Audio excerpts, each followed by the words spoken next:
they block out both Renata and Thresh. Those are the two best Aphelios support partners.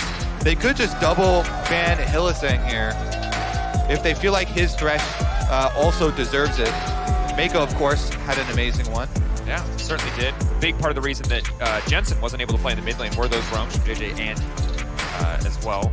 Coming in with Meiko. Now, really seeing what the final option is going to be here. For now, purely bot side focus. Fnatic seemingly unconcerned with sculpting the top side matchup, or rather EDG. The Ornn coming out, though, does make a lot of sense. Even if the Fiora can come out on top in the laning phase, you don't want to make Fnatic's life any easier. When it comes to scaling and setting up late game team fights, that's part of what made them look so incredibly good in the first week of groups. Definitely true. And Viper gonna just continue to absorb bans here for EDG. I would say Viper as an AD carry, as a bot lane carry player, probably the most flexible in the entire world. Remember back to his Griffin days and him playing Vladimir, playing Gasso bottom. He's the only carrier I'm like, we don't need to add the AD prefix. He'll play anything if he's given the opportunity. Bot lane carry. Bot lane carry. Everyone else, they're AD carry. Viper, he's a bot lane carry. And it looks like they're going to opt to save last pick for Viper, instead saying, hey, the Thresh is a good blind, we take it away from the Aphelios, and there's so many champions that can pair very well with Thresh as a whole. I do like that. That was our question of, are they going to just double block here Renata and the Thresh? But they get the Ornn ban instead and then are able to first pick it and steal it away. The Nautilus, no hesitation there for Hylissang, though. Definitely one of my favorite support matchups, the Nautilus into Thresh, hook buffering there.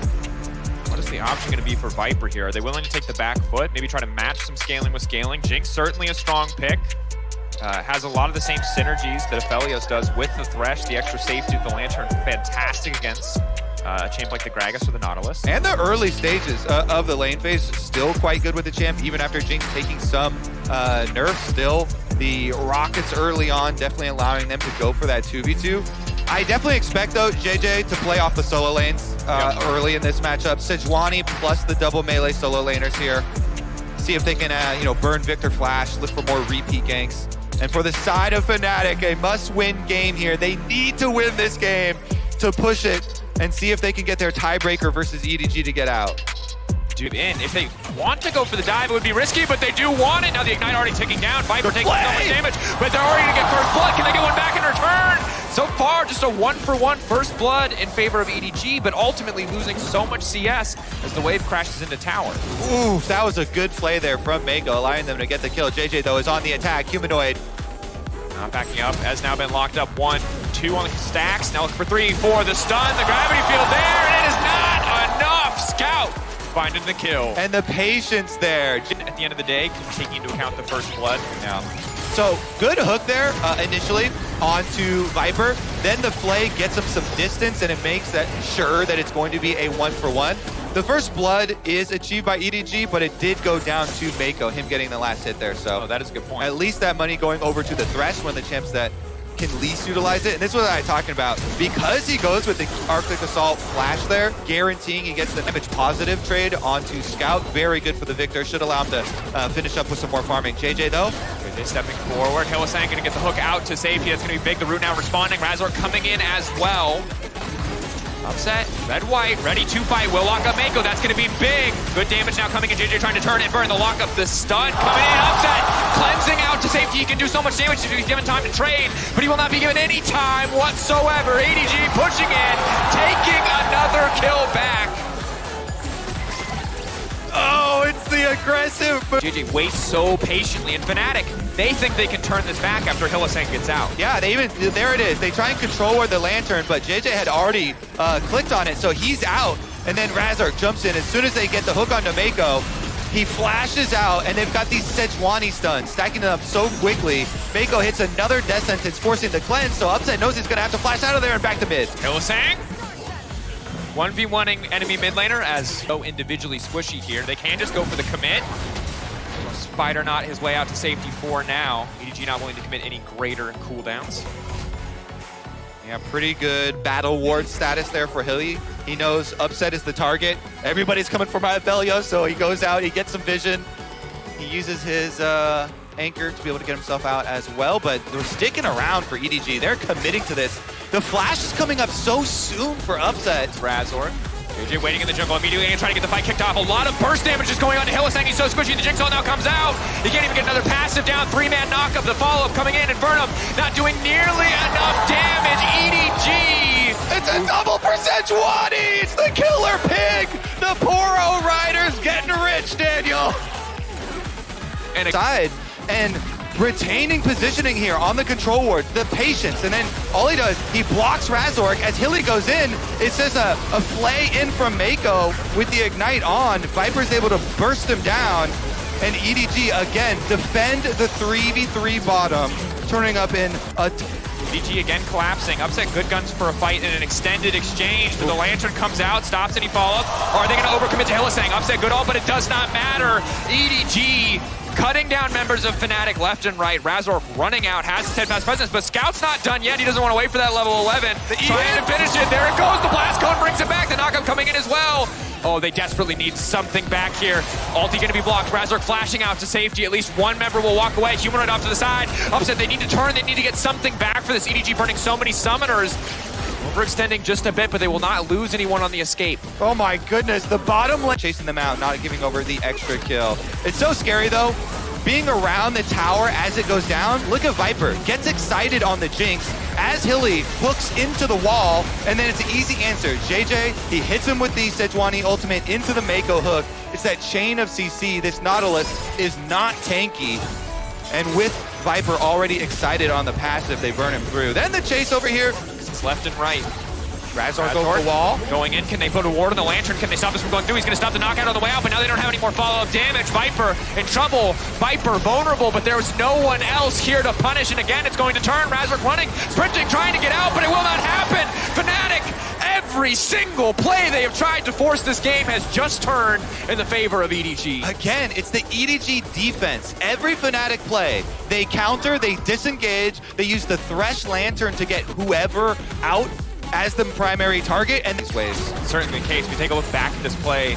You can see the force, the initial start here, so clean mechanically to deny Viper a way out, but Upset gets zoned away, and there is no damage follow-up onto Viper. Yeah, JJ does such a good job there. You pointed out, him zoning Upset. That was all of the follow-up possible damage they could have on that Razork play. And so Upset, they force that. Two bot lanes. Flandre also does have Unleashed Teleport. I think they should just put him topside to go collect the wave.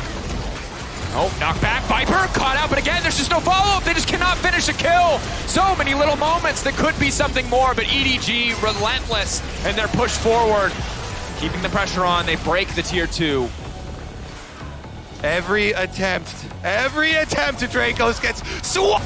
Razork whiffing on the ult is big. 3K, it's getting lower and lower. He needs to get into the pit. Can he make the miracle seal happen? Razork! It will not happen. EDG now looking for the turn. Scout off to the side. He has no ultimate. EDG just need to retreat. They just need to get out. They do not need to fight for anything else.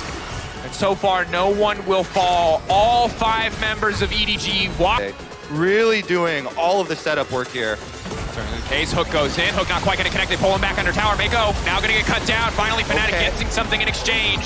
EDG a little overconfident. Wanted to go for the throat there, but Fnatic firing back. That's actually a huge pick. During the Baron push here, this greatly weakens the split push and the rewards that EDG can get out of their Baron buff. Fnatic doing what is necessary to try and buy themselves the Dragon. Fnatic bullying their way in. Upset a little bit in no man's land at this very moment. He doesn't really have a way out of this one. He's going to have to flash back into the pit. Upset, Gale forcing out for now, flashing backwards. Hylissang coming over the wall, but there's an Akali off to the side.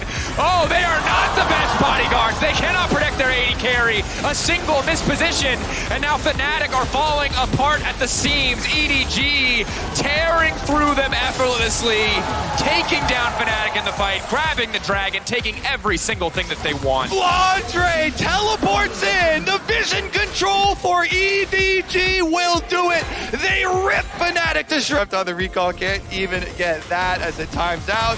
Here it is, Upset. Because Fnatic had lost control of their jungle so early on, they were unable to properly sweep all the wards out. So they did not know there were perfect positioning for both Scout and Flandre, the double flank up here behind the Dragon Pit. And so Upset then is just completely away from the rest of the team. There's no way they can bodyguard him. They're trying to get a 2v1 on Scout on the side lane here, but that's a car time right now. As now the engage is coming in. War pick here. Razork going to fish for the disengage. They take 2 members out of the fight. That's an opportunity. but no one has the follow-up. No one wants to overcommit in that exchange. Fiora already barreling down the mid lane, and this is to get themselves out of this deficit. All right. Step number one, carve out a small area on the map with Fog of War that you can try and make a surprise play. Maybe a pincer move when EDG spread the map. You know, the winning team always wants to play on multiple lanes to push out, get as much as possible with their Baron buff. They're 1-3-1 right now. Fnatic, just overload one side and send everybody at them. Maybe find the opportunity. Maybe hoping to bait someone in from the side of EDG. Hoping for the overcommittal. We saw it from Meiko. One time this game he's overcommitted, and Fnatic work quick to punish, holding onto this tier 2 as long as possible. Stepping forward into JJ, but very tanky pig. Blunder now in the back of there, just killing him. Oh, it does not matter. The tower is not significant. Might as well be a cannon creep. Humanoid getting run down. EDG on the hunt. They're ready to break into the base. They're ready to knock open another inhibitor. Killer Sejuani strikes again. That's 6 for JJ. He's gonna go legendary this game. Most impressive statistical Sejuani performance I have ever seen. 14 out of 15 KP. This man has been making everything happen on the Rift, and it could be the final hold for Fnatic. They've got Wonder, no cask to his name. Upset with an ultimate and a cleanse. Humanoid with a bit of wave clear as well. Upset still stepping forward, but the slow now coming in. Blunder zoning him away. Good guns for a fight, but EDG empowered minions coming in on the top side. Scout breaking an inhibitor on the bottom side. Surely these are the final moments of Fnatic at Worlds 2022. Tension. Holding, clearing as many waves as they can. Feels like an inevitability at this point. EDG looking for one misstep, one opportunity to go in, but Hylissang will start the fight. The hook goes in. Plunger now to the side, can't even be stopped. JJ now stepping forward. One already down, the reset's coming in. Viper knocked back, but again, not into the waiting arms of Fnatic. Not enough to stop EDG from pressing forward. EDG tearing through Fnatic, knocking them out of the group, locking